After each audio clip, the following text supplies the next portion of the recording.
चलिए बेटा अगले पार्ट को स्टार्ट करते हैं। सबसे पहले इसमें ये जानेंगे कि who is father of genetic engineering. आप जानते हो वर्ब एक्स्ट्रा वैसे एग्जाम में तो नहीं पूछेगा बट जान लीजिए। अब देखो बायोटेक का डेफिनेशन क्या है। Now we are getting into this original biotech part. तो what is the definition of biotechnology. आप अगर इसको दो तरीके से डिफाइन करते हैं, एक इसका कन्वेंशनल डेफिनेशन है और एक latest EFB European federation of biotechnology क्या है। तो पहले तो कन्वेंशनल देखें।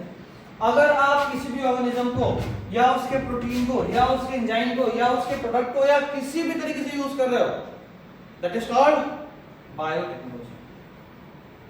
अगर आप ऑर्गेनिज्म पूरा ऑर्गेनिज्म यूज कर रहे हो या उसका प्रोटीन या उसका एंजाइम या उसका प्रोडक्ट या उसका एक्सट्रैक्ट किसी भी चीज को यूज कर रहे हो for preparation of material useful to human then it is called biotechnology. अच्छा इस सेंस में अगर बात करें तो दही भी बना रहे हैं तो लैक्टोबैसिलस यूज कर रहे हैं, वाइन सैक्रोमाइसिस सेरेसी, किसी भी तरीके से आप ऑर्गेनिज्म यूज करो तो ये भी क्या है बायोटेक्नोलॉजी ही है। ये तो कन्वेंशनल डेफिनेशन है जो शुरू से चला रहा है। अभी लेटेस्ट डेफिनेशन का बात कर लें। ये दिया गया था EFB के द्वारा। What is EFB? European federation of biotechnology. EFB क्या बोलता है? Integration of natural science. Science का वो पार्ट जैसे लाइफ साइंस जैसे नेचुरल साइंस का पार्ट है।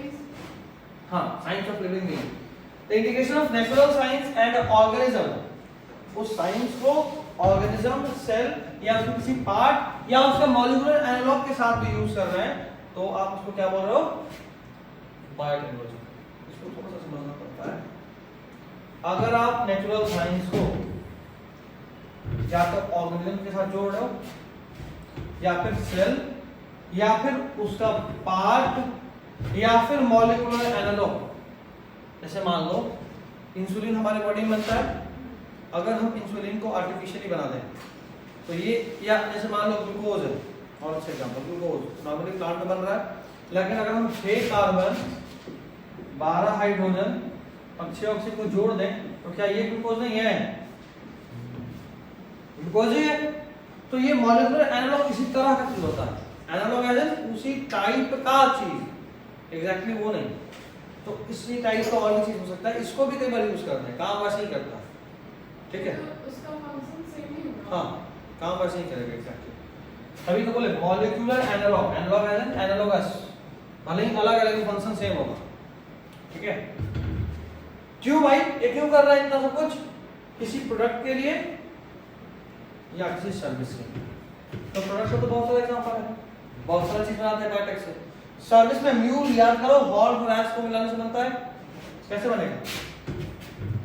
अगर आप हॉर्स को एस के साथ मिक्स कर रहे हो तो क्या बनता है? म्यूल। इसके पीछे का सिंपल कंसेप्ट ये था कि हॉर्स बहुत तेजी में काम कर सकता है लेकिन बहुत लंबा ड्यूरेशन तक काम, मतलब तेजी और लंबा ड्यूरेशन तक काम कर सकता है लेकिन ज्यादा वजन नहीं ढो सकता। और घुड़सवारी के लिए, दौड़ने के लिए, रेसिंग के लिए, सबके लिए काफी है। अगर आप चाहो उस पर वजन ढोना तो नहीं होगा। गधा हैस ये बहुत धीरे काम कर रहा होगा उसके मुकाबले, हॉर्स के मुकाबले, लेकिन वजन ज्यादा ढो सकता है। तो हमारा कंसेप्ट था कि क्यों ना हम इन दोनों को मिक्स कर लें, क्यों ना हम इन दोनों को मिक्स कर लें। और इन दोनों को मिक्स करने पे जो ऑर्गेनिज्म बनेगा उससे एक्सपेक्टेड था कि वो घोड़ा की तरह थोड़ा तेजी में काम कर पाए और गधे की तरह थोड़ा ज्यादा वजन ढो पाए, है ना? तो दैट वाज न्यू। ठीक है तो this was all about modern definition. अब प्रिंसिपल ऑफ बायोटेक की बात करें तो दो मेजर टेक्निक है जो बायोटेक में यूज करते हैं। There are two techniques that enable the birth of modern biotechnology. एक है जेनेटिक इंजीनियरिंग, जो भी आप देखें ऐसा टेक्निक जिससे दो अलग अलग ऑर्गेनिज्म के जेनेटिक मटेरियल को मिक्स करा जा सके, है ना? This is what we call as genetic engineering. उसके बाद एक बार आपने रिकॉम्बिनेंट डीएनए बना लिया, then you what you do, you introduce this change into host organism. आपने जो डीएनए में चेंज करा उसको किसी होस्ट में, किसी सेल में डालते हैं और कोशिश करते हैं कि ये उसके जीनोम के साथ इंटीग्रेट होकर अगले जनरेशन तक भी पास आउट हो। नहीं तो मान लो हमने इतना मेहनत करके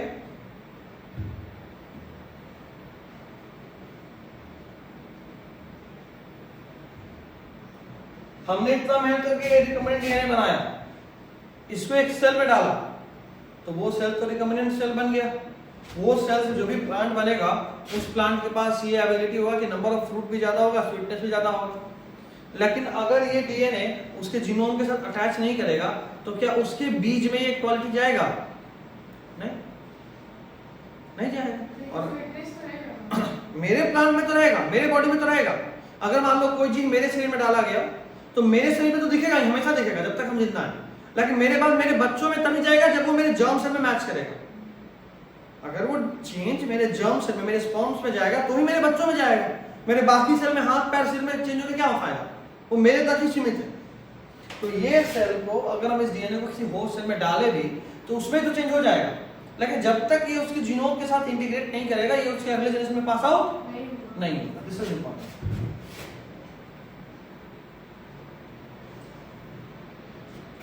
दूसरा है bio process engineering. Bio process engineering क्या बोलता है? Maintenance of sterile condition. Sterile condition as a microbial contamination free, microbial contamination free condition. इसका क्या मतलब? सिंपल इसका मतलब है, एक मतलब तो इसका ऐसे है जैसे मान लो कि आपने कोई स्ट्रेन यूज करना शुरू करा। मान लो आपको ना एकदम मस्त मन कर रहा है कि आज वाइन बनाते हैं घर पे, खाना के साथ वाइन। तो आप क्या लेकर आइएगा? हाँ, वाइन। तो आप क्या लेकर आइएगा? कौन सा ऑर्गेनिज्म? ईस्ट, सैक्रोमाइसिस सेरेवेसी, वही करेगा इथेनॉल प्रोडक्शन। तो वो तो समय से बदल जाएगा। हर बार जब वो सेक्सुअली रिप्रोड्यूस करेगा उसका तो स्ट्रेन कुछ ना कुछ बदलेगा ना। तो आपका पास जो वाइन था उसका टेस्ट धीरे धीरे बदलेगा। क्यों? क्योंकि आपका ऑर्गेनिज्म भी बदल गया। जैसे आप अगर दही जमाते हो, एक दही जो आप मान लो सुधा से खरीद रहे हो या अमूल से खरीद रहे हो और एक दही जो घर में जमा रहे हो, दोनों में बहुत फर्क होता है। कारण सुधा या अमूल वाला कोई एक स्ट्रेन यूज कर रहा है। तो जितना दही तुम कहीं से भी दही खा लो उसका सेम क्वालिटी रहेगा, है ना। तो एक डब्बा कर दो, 10 डब्बा कर दो, 100 डब्बा कर दो, सब में सेम ही क्वालिटी मिलेगा। क्योंकि बैक्टीरिया जो है जो ईस्ट से वगैरह सेम है, ईस्ट नहीं बैक्टीरिया ही लैक्टोबैसिलस सेम। घर में जो जमा रहे होते हैं उसमें तो पता नहीं कितने तरह के लैक्टोबैसिलस होंगे। मान लो पूरा गर्मी अगर घर में दही जमा रहे हो आप, तो जो उसका रिमेनेंट होता है इनोकुलेंट, आज जमाए कल उसी में से थोड़ा सा बचा के रख लिए थे, अगला दिन उससे जमाए, फिर उससे थोड़ा सा बचा के रखे तो उससे जमाए।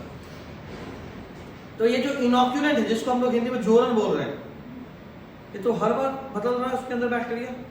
जितना जनरेशन गुजरेगा उतनी बार सेक्सुअली रिप्रोड्यूस करेगा और उतनी बार कुछ ना कुछ वेरिएशन आएगा। तो एक दिन में तो नहीं बदलेगा, 10 दिन में तो बदल जाएगा, 100 दिन में बदल जाएगा। तो घर के अंदर जो जम रहा है वो लगातार बदलता जा रहा है। तो आप देखोगे टेस्ट बदलता चला जाता है। दही जितना पुराना होगा उतना खट्टा हो जाएगा, क्योंकि वो उसमें एक तो बैक्टीरियल ग्रोथ ज्यादा है, लैक्टोज ज्यादा लैक्टिक एसिड में टूटेगा, जितना ज्यादा लैक्टिक एसिड उतना ज्यादा खट्टा। अच्छा, टेस्ट बिल्कुल हर जगह सेम नहीं होगा। तुम अगर दही जमाए हो, सेम जोरन से 5 जगह दही जमा दो, 5 का टेस्ट अलग हो जाएगा, है ना। दिस इज द रीजन कि वो बदल जाएगा। लेकिन एक फैक्ट्री के तौर पे मान लो तुम स्प्राइट पी रहे हो, आज स्प्राइट पिए, या स्प्राइट छोड़ो कुछ वैसे ही एग्जांपल लेते हैं, लस्सी पी रहे हो जिसमें बैक्टीरिया का थोड़ा बड़ा यूज है। तो आज खरीदे तो लस्सी का टेस्ट अलग था, 10 दिन बाद खरीदे तो कोई और ही टेस्ट आ गया, तुम लोगे लस्सी? तुम तो पिछली बार लस्सी इसलिए खरीदे थे क्योंकि तुमको टेस्टी लगा था। अगर इस बार टेस्ट खराब हो जाए तो अगली बार खरीदोगे नहीं। अच्छा, तो एक बड़े कमर्शियल यूज करने के लिए आपको जरूरी है कि आप उसकी क्वालिटी को, उसके स्ट्रेन को मेंटेन रखें, and that is done by bio process engineering. इसमें हम एकदम स्टेराइल कंडीशन मेंटेन करते हैं, जो चाहिए सिर्फ वही बैक्टीरिया रहेगा, उसके अलावा कोई और का ग्रोथ नहीं होगा।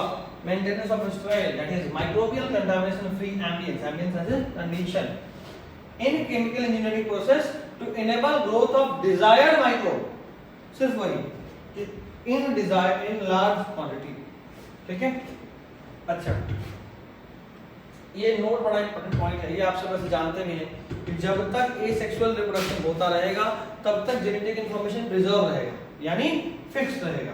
जैसे ही उसने सेक्सुअल रिप्रोडक्शन करा वो क्या होगा? Variation. चेंज, वेरिएशन होगा और वो चेंज हो जाएगा। कोई दिक्कत? तो चेंज हो गया। ठीक तो आ गई ना? आगे नहीं। Yes. Now, there are steps in biotechnology. Biotech में बेटा 3 स्टेप फॉलो कर रहे होते हैं। पहला, अच्छा बायोटेक को है आरडीएनए टेक्नोलॉजी भी बोलते हैं। RDNA as an recombinant DNA technology. Recombinant क्यों बोलते हैं ये आप देख चुके स्टार्टिंग में, क्योंकि ये अलग-अलग तरह के डीएनए को जोड़ता है। तो रिकॉम्बिनेंट डीएनए टेक्नोलॉजी लाने का 3 स्टेप। पहला, सबसे पहले आप पहचाने, इधर देखो, पहचाने और आइसोलेट करें डिजायर्ड जीन को। हमारा मेजर कौन सा डिजायर था? Number of root. तो पहले तो पहचाने कि अच्छा डीएनए में यहाँ पे है, और फिर उसको काट कर आइसोलेट करें। हम बोले भी देखिए उसको अलग करते हैं, कैसे करते हैं आगे बढ़ना, लेकिन करते हैं। डिजायर्ड जीन जिससे हमको मतलब है उसको जीन ऑफ इंटरेस्ट भी बोलते हैं, GOI, जीन ऑफ इंटरेस्ट। उसके बाद आप क्या कर रहे होते हैं, उसको जो भी चेंज करना है वो चेंज कर लिए। चेंज करने के बाद आप उसको होस्ट के अंदर डालते हो, किसी सेल में डालोगे तभी उसका असर दिखेगा। सिर्फ डीएनए बना लेना काफी नहीं है। अच्छा, तीसरा में आप इस बात पर कोशिश करते हो कि आपने जो चेंज करा है वो होस्ट ऑर्गेनिज्म में मेंटेन हो जाए। पता चला कि आपने जो चेंज किया वो उसके ही टकरा है, उसके बाद वो आगे पास होने नहीं हो, तो सारा मेहनत बेकार। तो आपने जो भी चेंज किया, you maintain in the host organism and make sure that it transfers into next progeny. अगले बच्चे में भी जाना चाहिए, वरना फिर से दोबारा मेहनत करना पड़ेगा जितना आपने करा। ठीक है,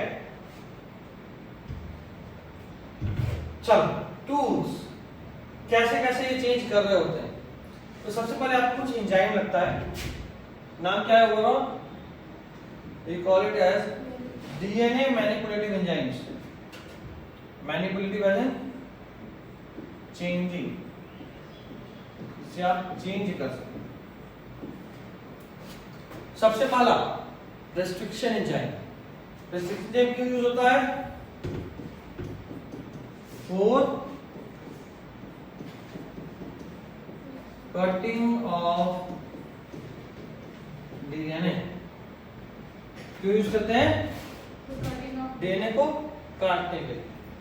पॉलीमरेज एंजाइम, आपने जो डीएनए कट करा है वो तो सिर्फ एक डीएनए है, लेकिन बहुत रिस्क होता है। ये डीएनए बहुत ही आप बोलो सेंसिटिव मॉलिक्यूल है, तुरंत में खराब हो सकता है, और इसका कोई भी स्टेप इतना आसान या छोटा नहीं, बहुत महंगा भी है और बहुत समय भी लेता है। तो आपने डीएनए को काट करके अपना जीन ऑफ इंटरेस्ट निकाल लिया, और आप जैसे ही उस पर अगले स्टेप में गए वो डीएनए खराब हो गया, तो आपको तो पिछला 1 महीने का टाइम बेकार हो जाएगा। तो उसके लिए क्या करते हैं अपन, जैसे ही तो जीन ऑफ इंटरेस्ट निकाले उसको पॉलीमराइजेशन कर देते हैं। इससे क्या होता है? लिख रहा हूँ,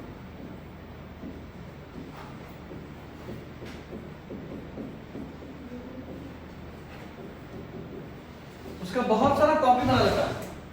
ठीक है, जीन ऑफ इंटरेस्ट का बहुत सारा कॉपी बनाता है। उसके बाद उसको जहां से चिपकाना है लाइगेज एंजाइम यूज करके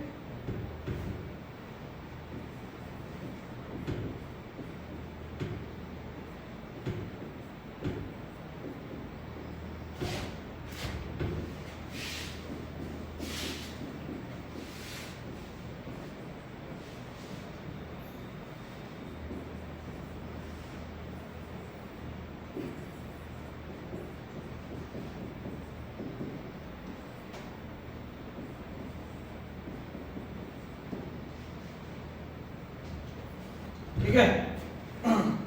पॉलीमरेज से मल्टीपल कॉपी बनता है, और लाइगेज मॉलिक्यूलर ग्लू है, चिपका देता है ना, it sticks the strands of DNA RNA. ठीक है, तो ये 3 डीएनए मैनिपुलेटिव एंजाइम्स हैं which helps in changing the DNA. ठीक है, चलिए देखिए आज से इतने पे रोकते हैं, अगले क्लास में फिर से आगे बढ़ेंगे हम।